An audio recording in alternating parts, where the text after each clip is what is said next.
আসসালামু আলাইকুম বন্ধুরা, কেমন আছেন আপনারা সবাই?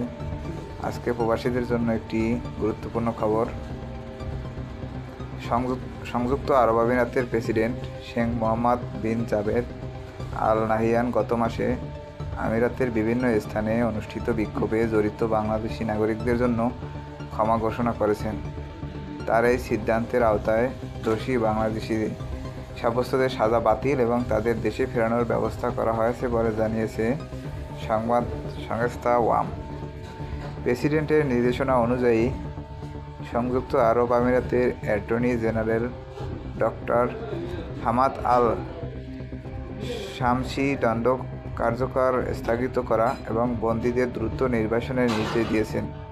এই সিদ্ধান্তের ফলে বন্দী বাংলাদেশি নাগরিকদের কর্মকাণ্ডের মেয়াদ বাতিল করে তাদের নিজ দেশে ফেরত পাঠানোর প্রক্রিয়া শুরু হয়েছে। সংযুক্ত আরব আমিরাতের অ্যাটর্নি জেনারেল ডক্টর হামাদ আল শাওমি আমিরাতের সকল বাসিন্দাকে দেশটির আইন মেনে চলার আহ্বান জানিয়েছেন।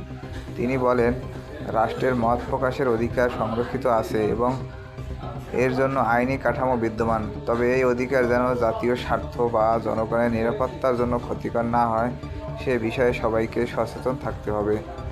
গত মাসে সংযুক্ত আরব আমিরাতে বাংলাদেশের সরকার বিরোধী বিক্ষোভে অংশগ্রহণ করায় 57 জন বাংলাদেশি প্রবাসীকে গুরুদণ্ড দেওয়া হয়েছিল।